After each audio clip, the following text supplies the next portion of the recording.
Hello, and welcome to Small Town Big Screen, where we take locally made movies here in Kamloops and we break them down, review them, and chat to some locals.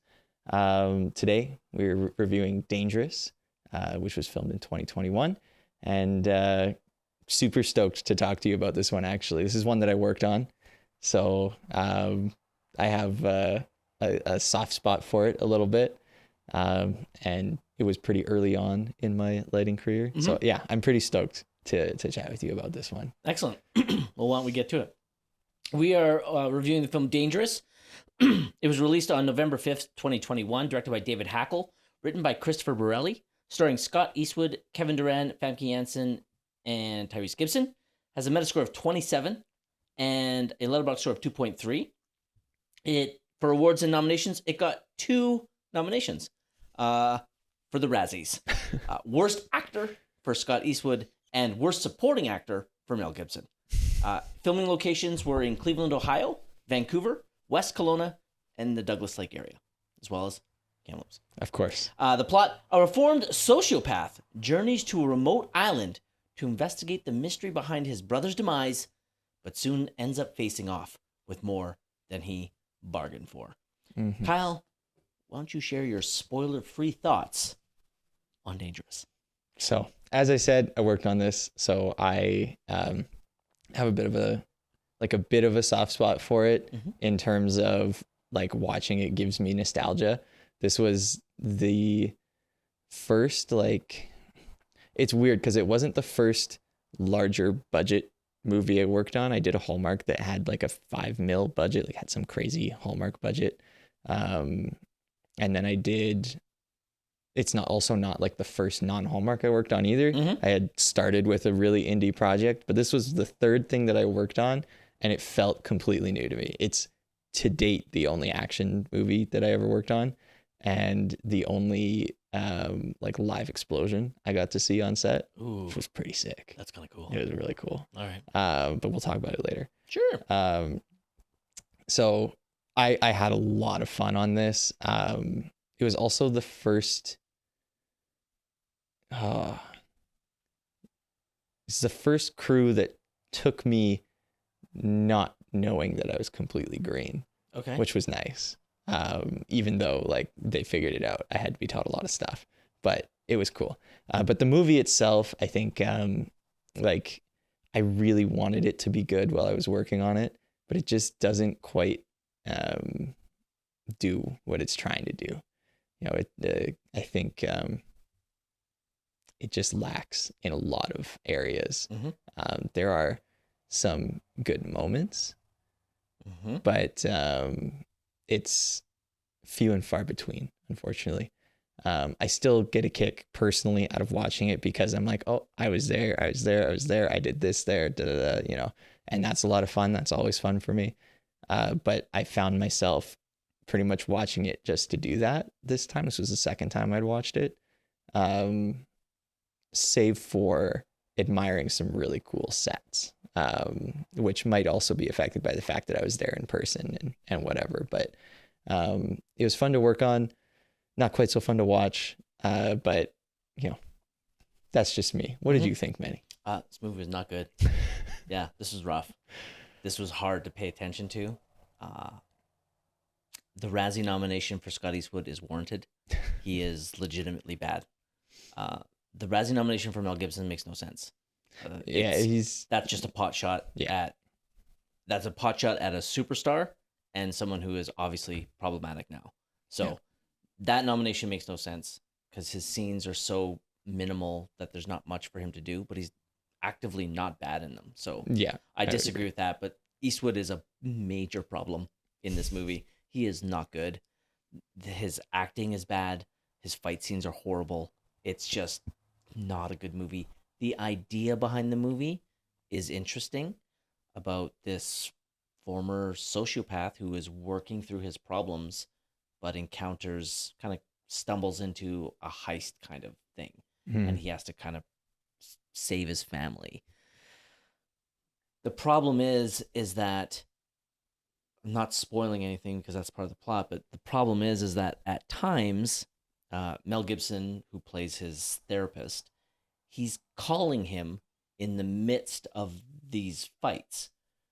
And that could be great for a comedy, but this isn't a comedy. Mm-hmm. So the tones don't mix at all. Yeah. They either should have went, if this had been like an action comedy, similar to something like Rush Hour, even though like that's a buddy film, but something with that tone where you're having fun with the movie and you have these great action scenes. If they had done that tone with this movie, it would have worked, but they didn't. They're taking it seriously until the scenes with the phone call, because he's in the middle of fights, literally at times maiming or killing people, all while being stone cold serious because he's a sociopath. And Mel Gibson's on the other end of the phone trying to talk him through it, not knowing exactly what's going on.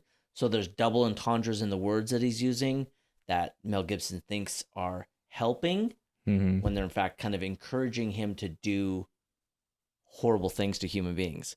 So if it was done more in a comedy way, it could have been very amusing, but it's not. It's just a bad movie. It's that 27 Metascore is too high. That 2.3 Letterbox, too high. It is not a good movie. I don't know how to sugarcoat it. It's bad. Yeah. Very, very, very bad. Yeah. So I can't fight that too much, but there are parts of it that I think the craft is still like pretty high. Yes, there are some aspects of this film which I'll get into and are included in my 5 favorite things that I will 100%. I have some praise for this movie, especially in the making of it. Mm-hmm. It's the other parts, the parts that matter about a film being enjoyable, that are just not up to snuff. Sorry. Well, in that case, why don't we skip to the good part here? Okay. Let's get to our 5 favorite things. Hop into spoilers. So if you want to watch this movie before we talk about it, please feel free to do so now. Why don't you start us off? This is your movie. Hell yeah. Oh, nope.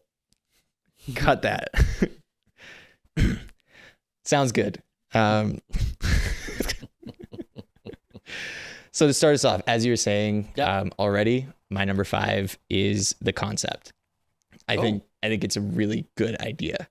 I agree with that. Well done. The basic idea of psychopath was sociopath. Sorry, sociopath in contact with his therapist, trying to save his family from this extremely like dangerous heist scenario. Mm-hmm.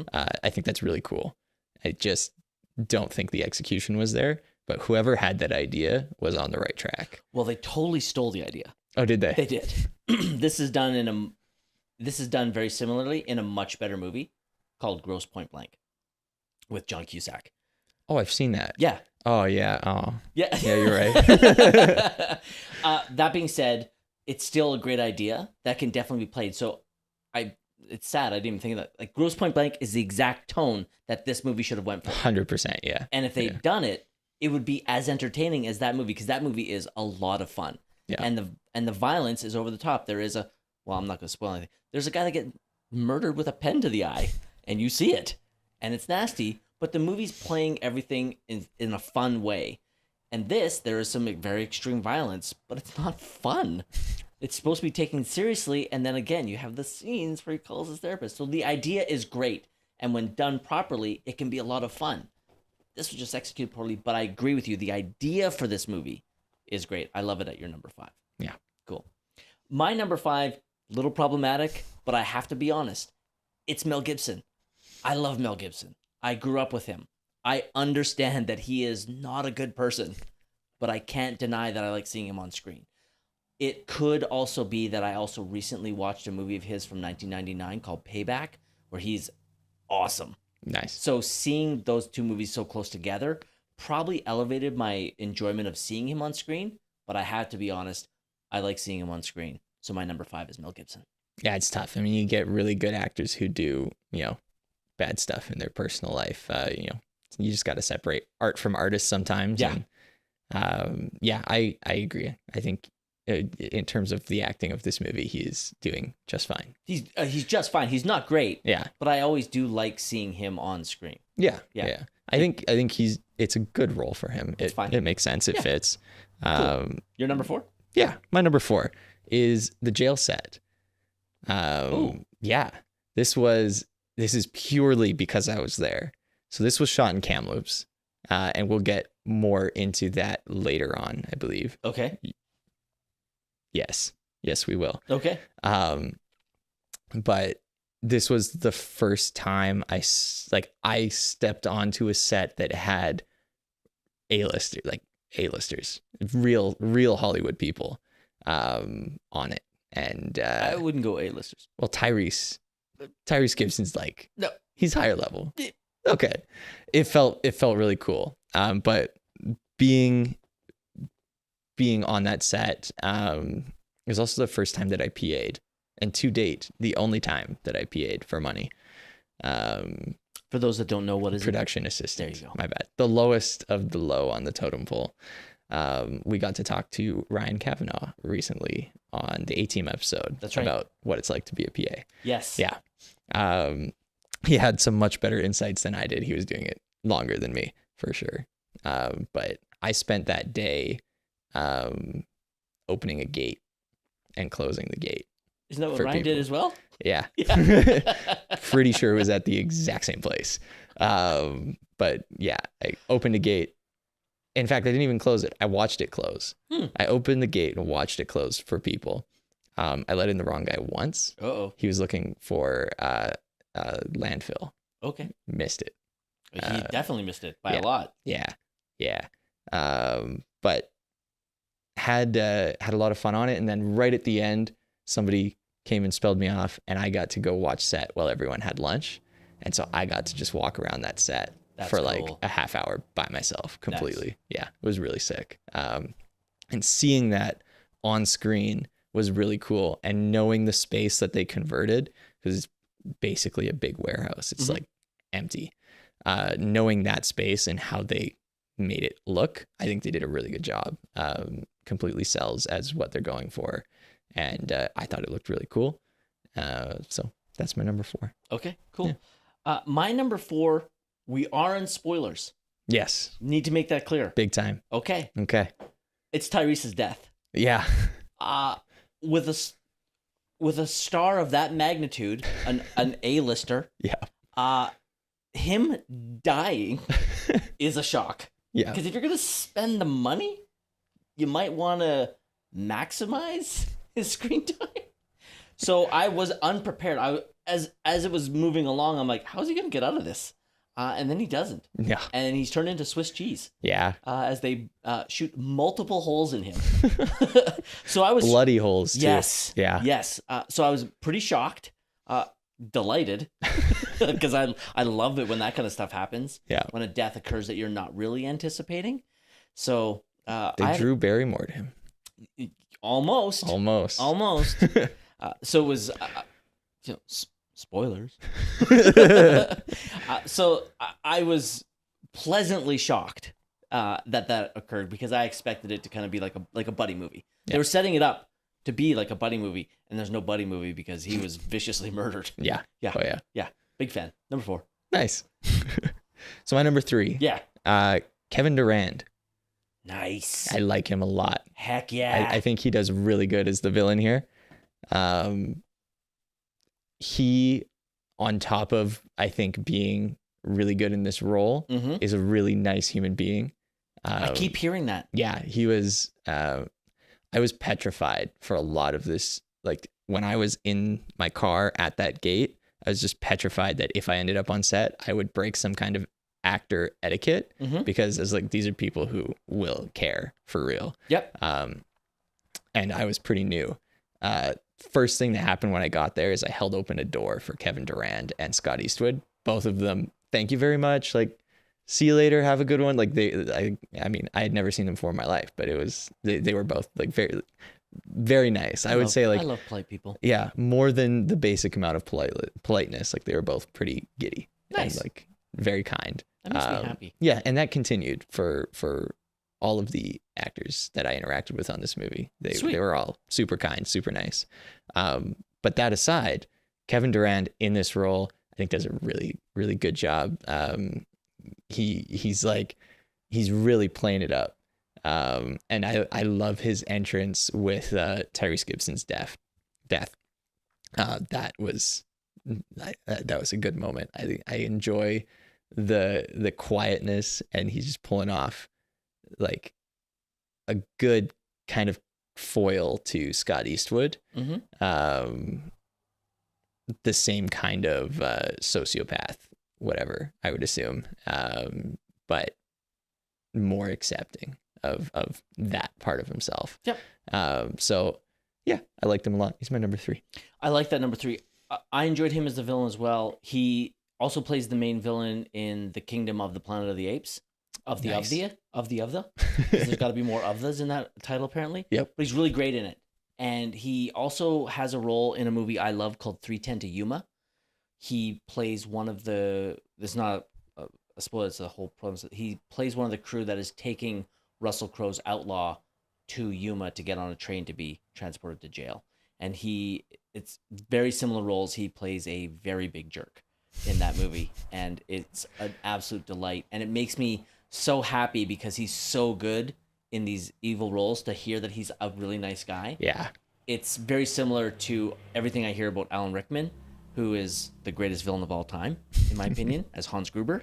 Yeah. And all I hear constantly from everybody is he is an absolute delight of a human being, or was, I should say, R.I.P. But you hear all these incredible things that he does, like behind the scenes and the people he knows, and hearing that about Kevin Durand, who's also great at playing villains, just makes me happy. I love that kind of stuff. He's Canadian, right? Kevin Durand? I think so. I have no idea. I'm going to look it up. Cool. Your number 3? My number 3. Yeah. My number 3 is, unfortunately, I didn't grab the actor's name, but it's, again, we're in spoilers, when the sniper takes out the guy trying to run away. He blows a hole in that guy's chest almost the size of Jesse Ventura's in Predator. It is awesome, violent, and so much fun. And you see it coming from a mile away, even though that guy didn't. He is making the run for it, and so they have to show how good this sniper is because they need to set that up as a threat for later on in the movie. And it's great. And I loved it. Like I said, it's a cliche. There's always somebody in a hostage situation that tries to get away. They get killed to set up the stakes and how dangerous it is to try and run away. It worked perfectly. I had a great time. And I let out an expletive when it happened that I will not be able to repeat on here because I wasn't expecting it to be that violent. Despite having seen Tyrese die shortly before that, I still was unexpected of an incredibly well-made squib. Yeah. Yeah. So were you trying to name the shooter or the shootee? The victim. The victim. Yeah. Victim was, I believe, Al Miro. Sure. Yeah. Either way. There you go. Great death scene. Kevin Durand is also, in fact, Canadian. He is Canadian. According to Google. Canadian. He's climbing my charts then. I'm glad. Yeah. I'm glad. I'm going to be nationalistic. Yeah. The very few times I am. Yeah, he makes me happy every time I see him. He makes me happy, even before I met him, and he was nice. But yeah, anyway. He's always an actor. Anytime I see him in a movie, I always get like a little excited. I'm like, oh, I'm going to get something good out of this guy. Yeah. Cool. Yeah. Nice. Your number 2. My number 2 is the Kilchenna Hotel, which plays the main house on the island that they go to. The iron-plated house. The iron-plated house. Yes, the bulletproof house. Yeah. So the Kilchenna Hotel, I don't think it operates as a hotel anymore. But it's for those who know locally, I think it's a pretty cool spot. It's an old hotel on the old highway between Merritt and Kamloops. Pritchard area? No. Pritchard's out. It's the wrong way. Pritchard's out towards Chase. I'll get there one day. Yeah. I've only lived here my whole life. That's fair. Yeah. But I filmed there a couple times now. It was a lot of fun. I learned a lot working in that building on this show. Mm-hmm. But I think that it has a lot of really good character, and it's super easy to shoot in because there's a lot of space around it to park all your trucks and everything. But I think it's one of the higher utilized filming locations in our general area, next to something like Trunkiel. Yep. Padova, for those so inclined.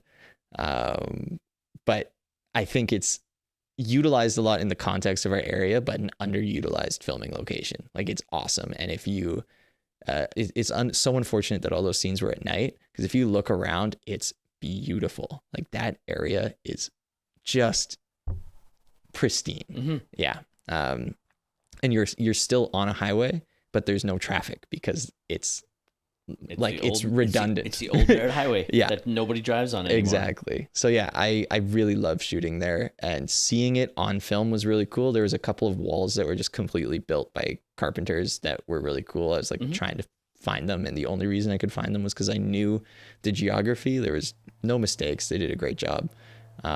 So I think they utilized that location really well, and I thought it looked great. Yeah, it does look great. I agree. Yeah. My number 2 is actually the cinematography. Nice. This movie looked way better than I was anticipating. Very nice. And every time I started to find myself bored and uninterested, which was often, I still was enjoying how good the movie looked. Yeah. Now, you're welcome. Okay. The tiny little part I played in that. Nice. Nice. I'll give you that. Yeah, thank you. Thank you, Kyle. Anytime. For the incredible work you did on Dangerous.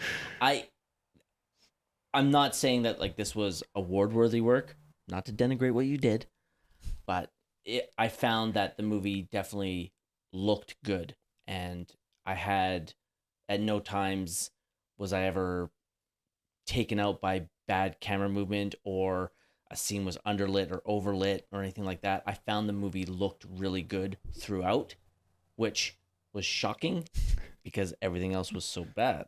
So cinematography is my number 2. Nice. Yeah. Yeah. All right. Time for your number 1. My number 1. Yeah. It's the submarine. Submarine? Everything to do with the submarine is my favorite part of this movie. All of the scenes around it, its existence. This might ruin movie magic a little bit. Don't know if you could tell. It's not all real. No. Right? No, they CGI'd the back half of the submarine with green screens that I helped set up and take down, which is a story I'll actually tell later. I wasn't going to, but I think I'm going to now. Okay. Yeah. I look forward to it. Yeah, you should. It's one of my better stories. But yeah, I love the submarine. I love the gunfights around it. The explosion happens in the submarine area. Mm-hmm. It wasn't real water. It was green screen water as well around the real front half of the submarine. I'll be honest. I didn't know that. There you go. It looked good. Yeah. Hey, they did a good job. Okay. They did a good job. But pretty much everything behind the gun, you get about like 10, 15 feet behind the big gun, and all of that's green screen. All of the water is green screen, and then all of the concrete is real. Okay. And all that. And then the front half of the submarine. All right. But it looked great. It was really cool. Watching Scott Eastwood shoot that big gun on the submarine in real life was sick. I just like watched him do that. That might have been that would have been really cool. Yeah, that was so freaking cool. And then on top of that, him being, because he's just a guy, he's just a dude shooting this gun. Mm-hmm. He was so freaking stoked about it. So in between takes, his little boy came out. Yeah, in between takes, he's just like gushing about how fun it is to be doing that and how cool that is. And like, we were in this like massive, like closed down, I believe, glass factory. And you can just, everywhere you are, you're hearing him like talking about getting to shoot this gun and how much fun it is and like how cool it is. And and there's like real shell cartridges coming out, which I took one. No. Yeah. So legitimately cool. Right? So that was shot by Scott Eastwood in the production of Dangerous. That's spectacular. Yeah. I stole just one. I should have taken more. What's the statute of limitations on that? I guess this episode's not airing until then. But I'll leave that even. there. Nice. For now. That's dangerous. But yeah, that's my number one. I really enjoy all the submarine stuff. I thought they just killed the production design and the CGI of it. And they were the most exciting scenes to me. I love that number one for you since you were right there. Yeah. I get it. My number one is horrible. Horrible.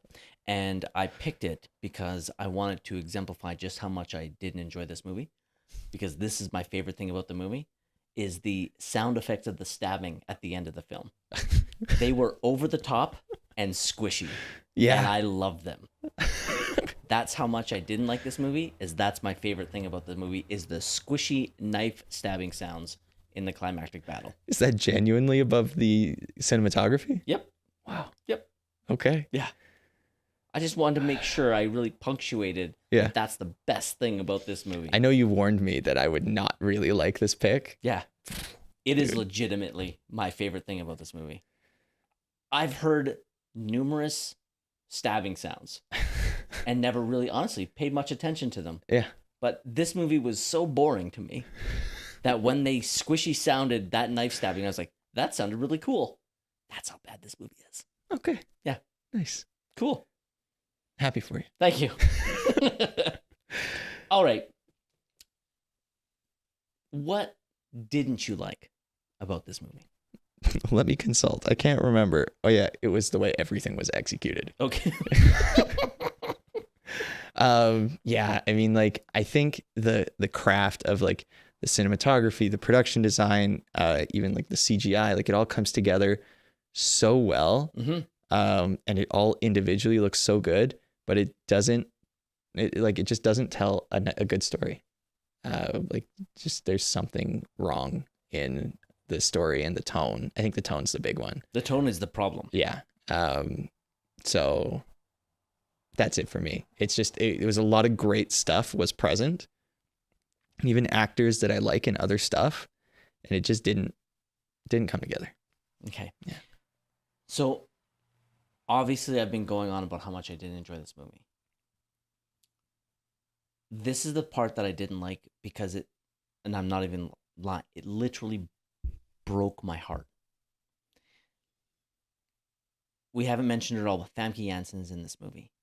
And I had a big crush on her in the 90s and 2000s. Her face is frozen solid because of the work she had done. Mm. There is no emotion on her face. And when she talks, only her bottom mouth moves because she's sadly had so much work done here that it was hard to watch. It genuinely made me sad to see that a woman that I admired so much, both for her obvious beauty, but she's actually a good actress. She's been in quite a few roles that I've enjoyed, and seeing her so not look natural hurt, and I hated it. That's the part I hated the most.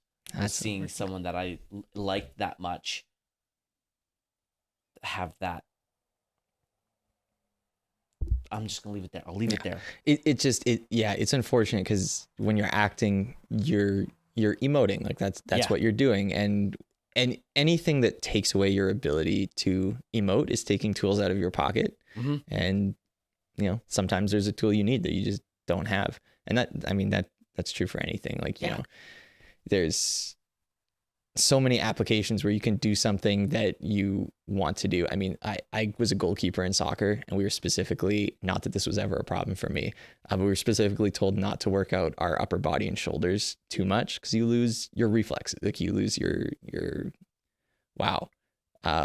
ability to stretch for your mobility, your range of motion, your mobility. You lose it, and you just if you do certain things to your body, you will lose certain things, and unfortunately, it affects your work sometimes. Yeah. It was sad to see. Yeah. So that was what I liked the least about this movie. Unfortunate. Cool. All right. Sorry. Were you about to say something? In that case, we have a very special guest. Yes. To go talk to. Yeah. Yes. Nice. I will remove this so that it's not distracting while we do that, as I just dropped it. But we're gonna go talk to Ashleigh McLellan, who will be talking to us about the impact that this movie had on her work and her life. All right, let's go there now. Hello, and welcome to Peek Behind the Curtain with Ashleigh. 2 episodes in a row here. And we're here to talk this time about Dangerous. So Ashleigh, thank you for coming back. You're very welcome. Thank you so much. I feel like it's been forever since I've seen you guys. We appreciate you making the effort, not 1, but 2 separate times.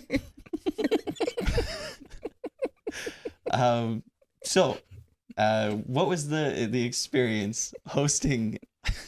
Get it together, man. What's going on? I have an itch on my head and you guys break character? Pull yourself together. Be professionals. We're trying. Try harder. It's just a child in the middle. Not the one giggling. I don't know what's going on here. Anyways, please go ahead. Okay. So what was it like hosting Dangerous? Hosting Dangerous was interesting. We didn't really, we knew who was coming, which was exciting, like the cast, and the cast were staying with us, which was extra exciting. So it was just a lot of like prep, making sure that the hotel rooms were ready for them. We do up like gift baskets and stuff like that. We had a lot of the production like assistants staying with us. They arrived, I want to say a couple of days, I think it was like 3 or 4 days before, and they had their like scouts location scouts, picking out different scenes, different shots that they wanted to do, and then the actors were coming in. They were going to do all the filming, and then everybody was going to go. They were also filming in the Okanagan, I believe, so they had been there. The Okanagan was their primary set location. They were just coming to stay with us for about a week, filming their shots and then heading back to the Okanagan. So yeah, it was really cool to kind of get that little snippet of that movie. But yeah, it was good. What was in the gift baskets? Oh, nothing crazy. We would do like, local goods. So Nice. anything, we worked with Tourism Kamloops a lot. We would do like snacks, like healthy snacks, different types of like bottled water, sparkling water, just anything that they might need for the stay or like a night or two. Yeah. I don't know. Nice. I wish I got gift baskets every time I went to work. Yeah. That'd be cool. Gift baskets were fun. Tourism Kamloops is really great to work with for that kind of stuff. They have, stickers, patches, socks, shirts, postcards. We have a local, what is it called? Not arborist. The people that make honey. What is that called? Oh, I actually don't know. Oh, that's... Yeah, we could doing that for a while, or we could just move on. Okay. So those people, we had local honey, and just different, like we wouldn't do wine or anything like that. I know the wineries, there's a lot, and we would work closely with the wineries, but it was for other things. So yeah, we would do sparkling waters and all that kind of fun stuff, chips, granola bars, just snacky stuff. What did you like most about having the cast and crew there at the hotel? What did I like most? Yeah. I mean, it was pretty stressful. It's not something that you can sit back and just relax and enjoy. You're on your game. You're on your, best behavior, best foot forward. Everything has to be tip top. You can't control the outside, like world, I guess, for lack of a better word. You have regular guests, you have people coming in off of the streets, you have locals coming through the lobby. So all of that stuff you can't control. What you can control is, the rooms, the hallways, your customer service, your professionalism. So you're always on. It's kind of like acting, I guess, not the same, but you're putting on a show. So it's not something that you can just sit back and enjoy and watch and be like, oh my gosh, yay, so nice to meet you. Or it's just like, nope, yep, hi, this is your room, and just very professional all the time. Mm-hmm. So then what did you like the least about having them in your Probably hotel? that. The same answer? Nice. No, I think, I'm very like a type A personality. I like to have control over the situation. When I left the hotel, you just give it up to the staff, the rest of the people that are on, and you just hope and pray that nothing bad happens. I think that giving up that control, as silly as it sounds, was probably my least favorite, because I'm just like crossing my fingers and hoping that everything goes well. And of course it always does, because we have had a great team at the hotel. But, little tiny things would go wrong. And it's just like, oh, I wish I was there to fix it, but you can't. And that's life. And yeah. So I think maybe just giving up control, which sounds silly. So many things I want to say. It makes sense, though. If your whole job is making sure everything is perfect and then something goes just slightly off when you're not there, I can only imagine that's a little frustrating. It probably doesn't seem like a big deal to everybody else, but it's a huge deal to you. And once you've had a chance to like step back and be like, okay, you know what? That really wasn't that bad. So yeah, very true. Nice. Mm-hmm. Did you get to meet any of the cast or crew? I did not. We were supposed to, but the cast never actually ended up staying. Oh, interesting. What happened with that? So they were supposed to come in from the Okanagan and spend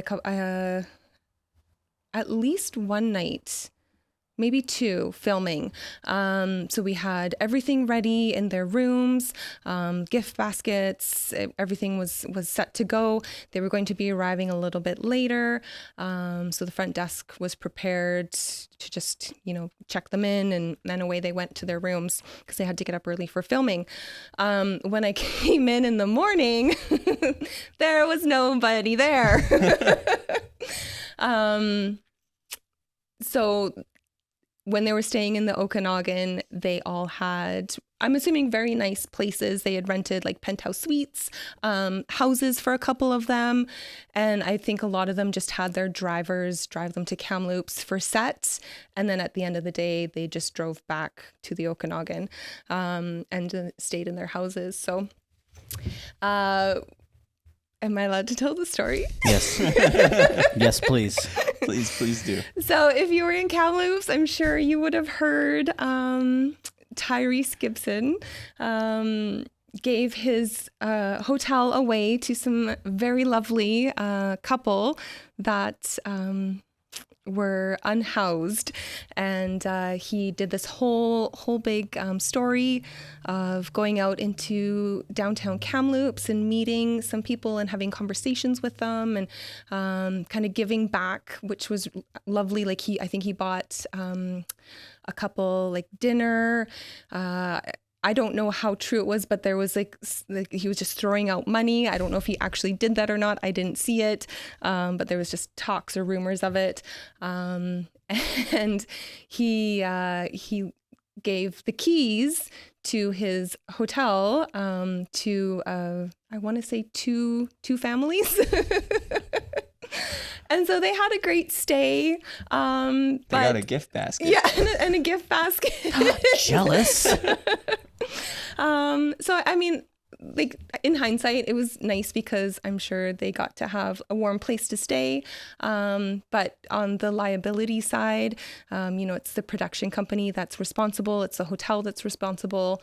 We need to know who's staying in the rooms, and we didn't. He kind of like snuck them in through the parkade, up the elevator. And of course, in the morning, they're didn't want to leave, so we had to politely ask them.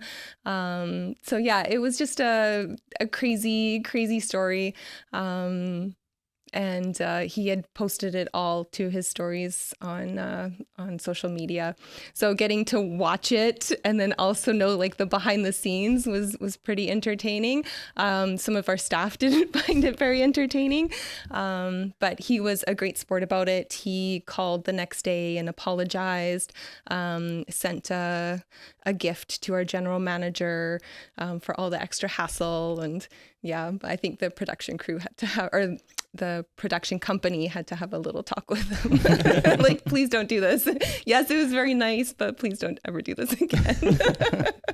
Nice. Yeah, that's pretty cool, because I think like the vast majority of people in Kamloops heard this story as it kind of happened. So it's kind of cool now hearing the other side. Yeah. So it was our hotel. We weren't allowed to say anything at the time, obviously, but yeah, it was our hotel, and it was just a very interesting morning. But sad at the same time, because none of them actually stayed. And I get it. Like, I would probably want to go back to my penthouse suite and my house, full house, as well. But yeah, I mean, it would have been nice to meet them. Well, thinking about it, most likely, like, I don't know where they live. Like, I would assume it's LA, so like a 2-hour commute isn't that big of a deal. No. For them. Yeah. Right? Especially when they're not driving, right? They've got a driver. And I think Tyrese has a Starbucks like in his property, like in his house. So I think he lives very lavishly, as he should. He's done tons of movies and has had a very successful career. I mean, I don't blame him, but when you're part of that franchise, the money just must roll in. Yeah. Even when you're not even like top 4 build. Yeah. Like, you're still making. Well, I was gonna say the one story. I'll go on a tangent, but I can't remember the actor's name. But he played the warden on Shawshank. Oh, okay. And he's talked about everything he has in his life is from the residuals of Shawshank. Nice. He's like, all the stuff I have is because of my role in Shawshank. Nice. It's like everything else is just gravy, but like Shawshank has just put him through life. He's been in tons of other movies, but like Shawshank's the highest one. He's just like, thank you. Yeah. So I can't imagine, like, that's still a big part, but like Tyrese is still even higher up in the Fast franchise, so he's probably just giggling every day. Yeah, it was no sweat off his shoulder, right? He was just like, oh, whoops, sorry, my bad. Just gonna keep on doing what I do. And yeah, I mean, it was funny to watch, like I said, to watch it play out on his social media, but to also get like the more serious behind the scenes of what had happened. So yeah, we're just glad that they were safe. The family that stayed was safe. All of our guests were safe, because at the end of the day, that's what we're responsible for, is for the safety of everybody. That's why we need to know who's staying in our hotel. But yeah, it was a little hiccup. And then Scott Eastwood was supposed to come as well. So I was really sad that I didn't get to meet him. I grew up, my dad watched his dad in all of the movies. So Clint Eastwood, huge fan of his. So to have the opportunity to potentially meet Scott was really cool. When I was talking to their assistant, I don't know her exact title, but she was my main contact. So she's like, yeah, Scott should be in tomorrow, and I'll make sure he comes to the front desk and meets you and says hi. And I was like, oh my gosh, like I was so giddy. And with her, I didn't have to, like, I could be myself, you know, I didn't have to be like Miss Professional. So I was like blushing and giggling like a little schoolgirl. And so yeah, when he didn't come and stay, she was just like, Ashleigh, I'm so sorry. You know, I know you were looking forward to it. But she got him to sign like one of his little like pictures that they, you know, that they always do. Headshot? Yeah, a headshot, and autograph it. And so I've got it. It says, to Ashleigh, love Scott. So it was pretty cool. Do you spell your name right?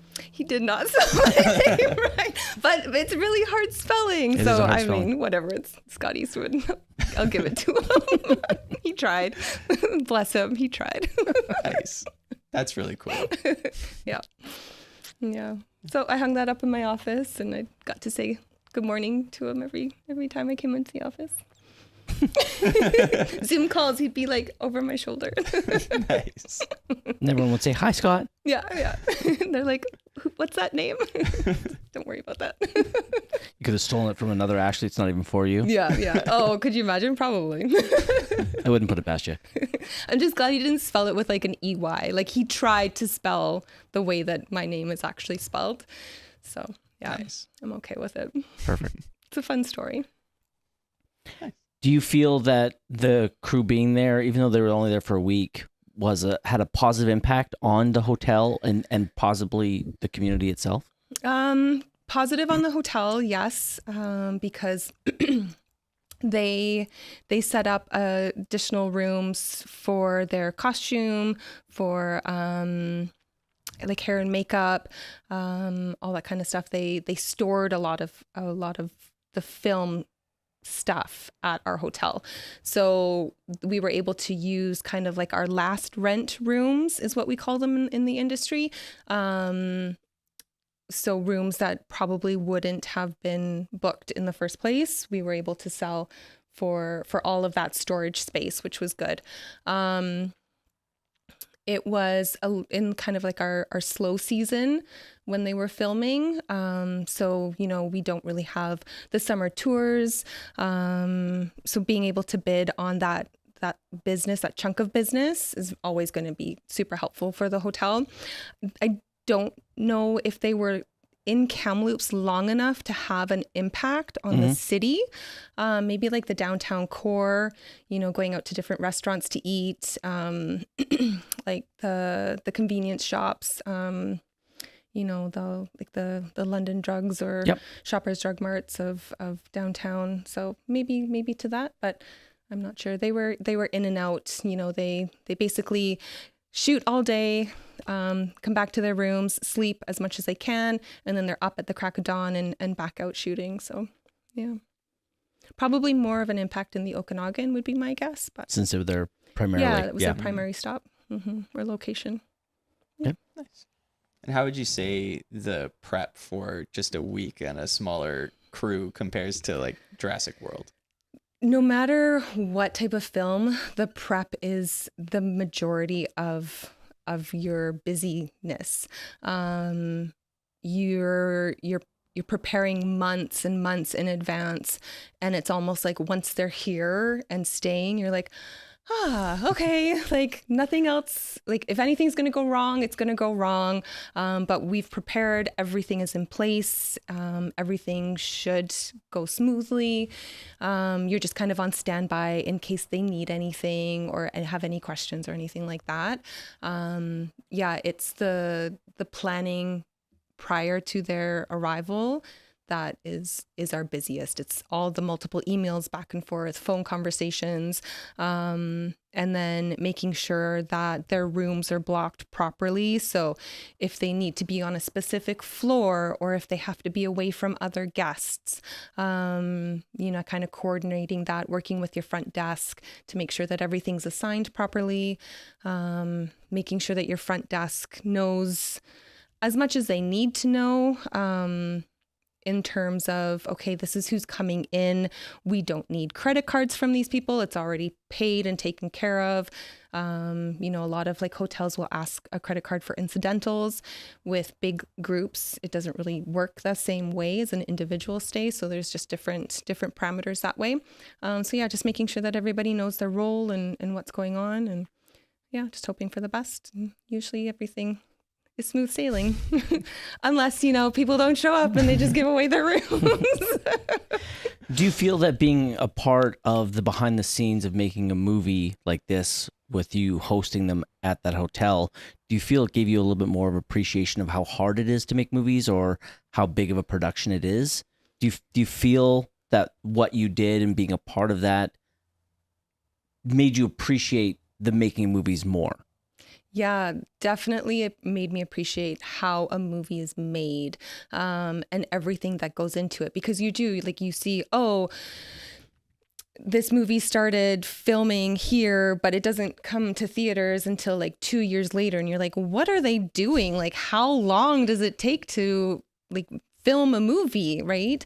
But the hundreds and thousands of people that are behind the scenes putting this movie together, all the different departments and being able to understand what those different departments do, and then having people that coordinate all of it together. It's a huge beast of a production, even the small ones. It's a lot, and it definitely makes me appreciate movies a lot more, and all the details and everything that goes into it. So yeah, I would say having that background and getting to experience it, even on just like a small scale, like accommodation, definitely opens your eyes, and it's very impressive. Sweet. Mm-hmm. That's all I got. If with your kind of experience now, kind of seeing all the different roles of people working in film, is there a department in film that you would be interested in trying? I think I'd be really good as an assistant, just because of working in that chaos, and having just being very organized and, kind of that control of everything. They work the hardest. I believe their job is probably the most stressful, making sure that the production is on time, that everybody's getting paid, that everybody's where they're supposed to be. I think I would need a vacation after.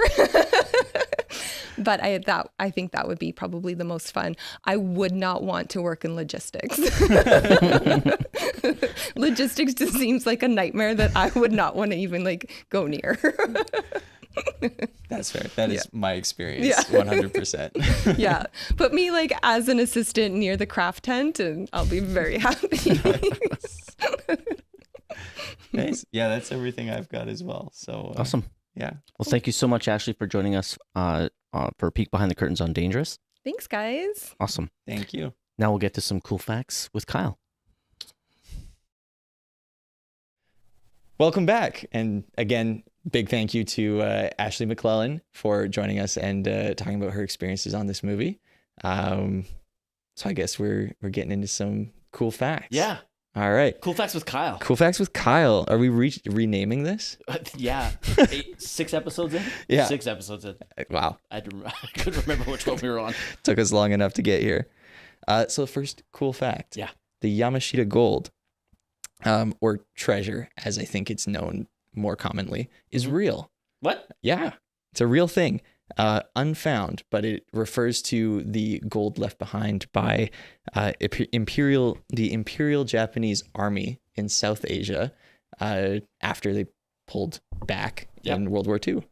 Supposedly, there's a lot of gold and various treasures and artworks that were buried on islands and in tunnels that nobody knows where they are. Road trip? Right? Yeah.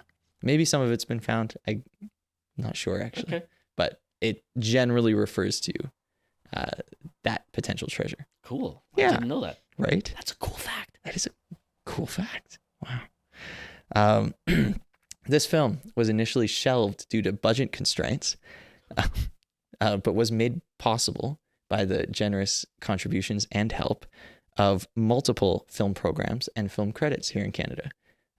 Namely, there were credits. There was a program, a program offered by Creative Saskatchewan, which I think gave them money for this, the script-related, story-related stuff. Okay. And then obviously the film tax credits offered by British Columbia and the federal Canadian government.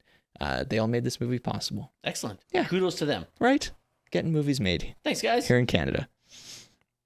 Third fun fact, the painted ID on the submarine lists it as number 114.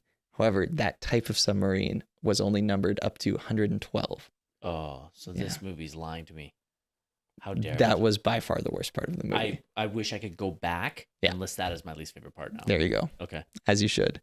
However. Oh, I retract my statement. The 25 millimeter mounted gun was accurate. It was on that type of submarine. Okay. Yeah. All right. There you go. Scott Eastwood and Tyrese Gibson also appear together in another film. Do you know which one it is? Fast 8. Fate of the Furious. So I was right. You were right. Got the name wrong. Yeah. Yeah. Good memory. Okay. Final cool fact. Okay. Tyrese Gibson, I believe, is given top billing in this movie. Okay. Even though he dies with less than 10 minutes of screen time. Yes. Yeah.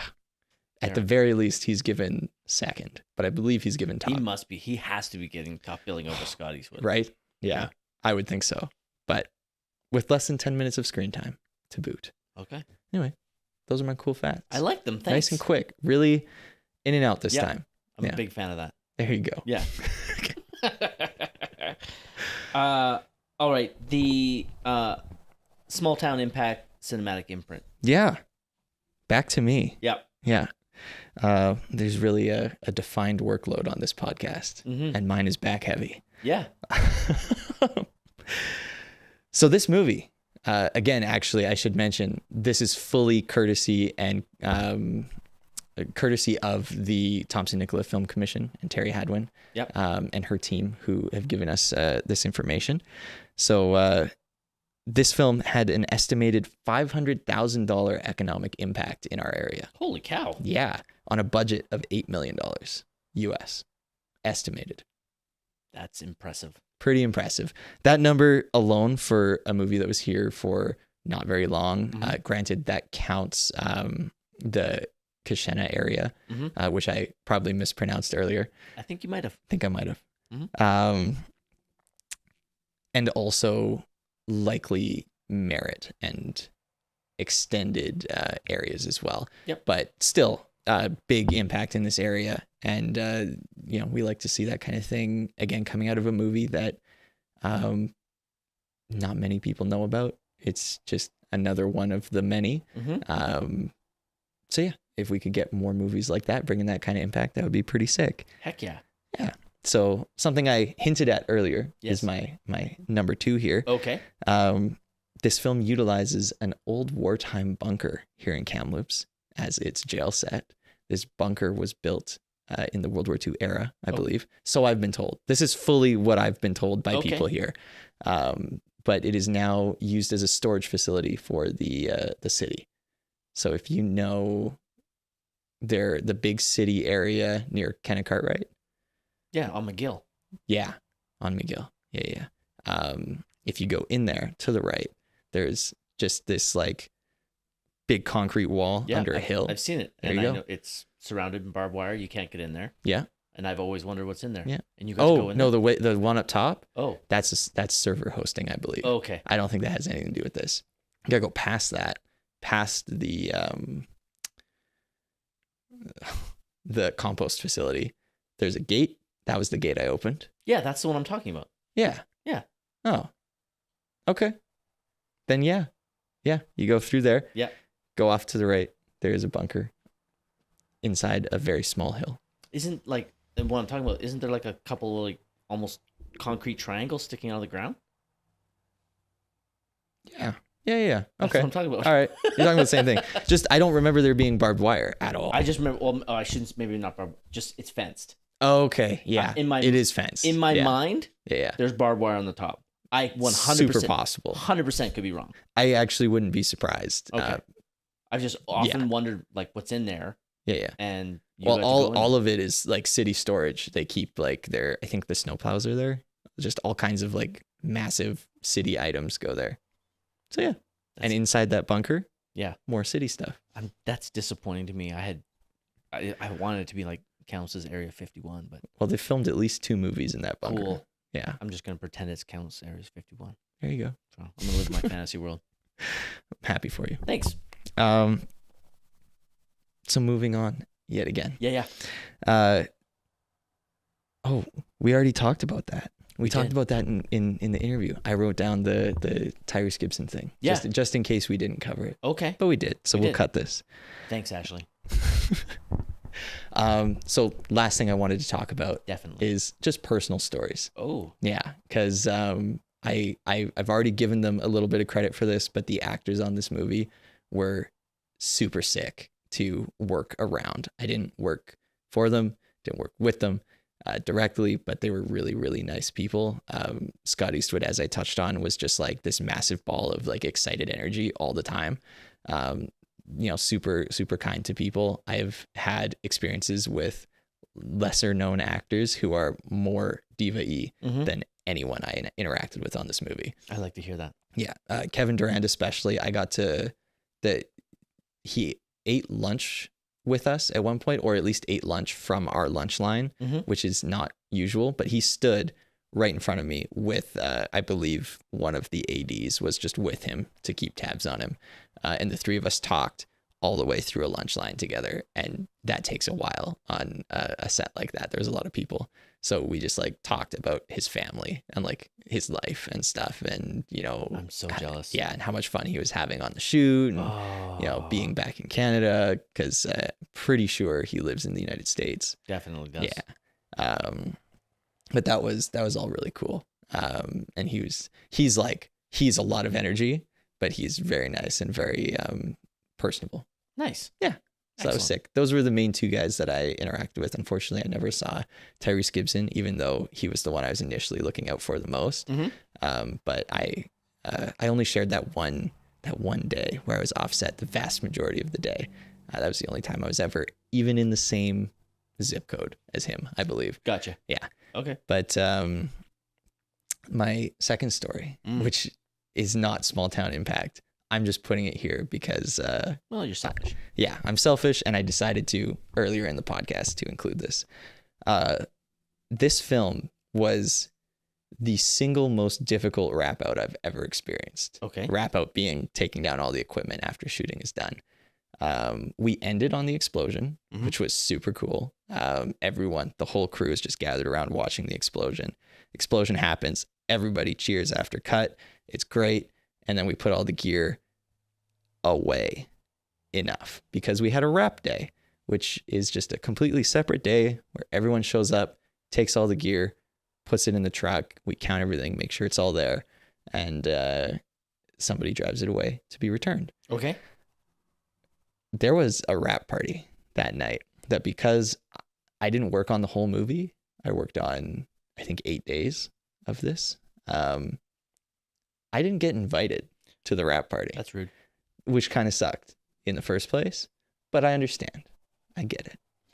I don't think it was a whole crew wrap party either. I think it was just like my people and some of their friends. Okay. But we were all supposed to wake up. I was supposed to drive one of the other guys, I think about 10 a.m. He woke up around 6 or went to bed around 6 and did have the courtesy to tell me we'd be leaving an hour late. So 11 a.m. And we were shooting in the wintertime. So I also needed to drive home to Kamloops after we were done working. And I'm like, okay, that's fine. That's not pushing me too much. 11 a.m. rolls around. He's not there. I haven't seen anybody in the hotel moving around yet. So I'm like, okay, that could be a problem. Send him a couple messages. No response for a while. Around 20 after, I get a message like, oh, we're pushing another hour. I'm like, okay. Wait that hour. Nobody shows. Yet again. I ended up going after some more rigmarole. I went to the location by myself. I wrapped out every single piece of gear we had by myself. Not to the truck because I didn't have the keys, but to a central location. We were in 3 separate stories of a glass factory. I did it all by myself. And I maybe shouldn't admit this, but this is the only time that it actually really got to me, was in order to achieve the CGI submarine. We had 20-foot green screen behind it that we just clipped to the ceiling. I had to take it down by myself on a ladder. And I did it, but there was a point where I took the last clip off and it just caught wind, the screen, as it came down and came back into my ladder and hit it directly in the side. And that amount of fabric, that's heavy. So I'm on about 20 feet up on the ladder, and it just has this blood curdling wobble, I would describe it as. So once I was all finished, everything was wrapped as nicely as I could wrap it by myself to a central location. I sent a very calmly worded text saying, everything is here. Feel free to dummy check, which is just, I think everyone kind of has an idea of dummy check, just making sure we weren't dumb. Me, because I was the only one that did it. So double check my work, and it's all there for you. And then I left, and I never heard another word from any of them until I later on worked with one of them a few times. He's a nice guy. I like him. Nice. But yeah, I got abandoned for it completely. And that's sad. I'm sorry to hear that. Yeah, it was okay. There were some perks. Some of the locations guys were there. They were nice. But yeah, on this movie, actually, I should mention, I did my one and only PA day that I've ever done. And then I got hired on the grips department, which is my usual job for the rest of it. So I did 1 day as a PA, 7 or 8 as a grip. Sweet. So the guy that hired me as a PA was there, and he was pretty chill, but they were doing their own thing. Okay. Yeah. Nice. It was cool. Except for the blood curdling, almost death moment. Yeah, I know. That was brutal. Okay. But everything else was cool. Nice. Yeah. Right. Overall, positive experience working on this, and it's now one of my better film stories to say that I wrapped that out by myself. Excellent. Yeah. Good job, Kyle. Thank you. I'm gonna give you As some you of that should. right Hold there. on. Yeah, there you go. For the listeners out there, I just patted myself on the back with a I was going to use a word that I know I can't. Let's move on. With quite a grin on my face. Okay. Yeah. All right. Time to give this movie a rating. Sure is. Kyle, what are you giving this movie? I'm giving it a 2. I can't wait to hear what you give it. It's a 1. It's a 1? It's a flat out 1. Oh, wow. This movie's bad. I've been expecting you to say that this whole time. Some part of me thought it might be a 2. No. Yeah. No. I still give it a 2. I think I have way too much personal investment in it. I get that. Yeah. Yeah. No, 1. Fair enough. Easy. 1. Yeah.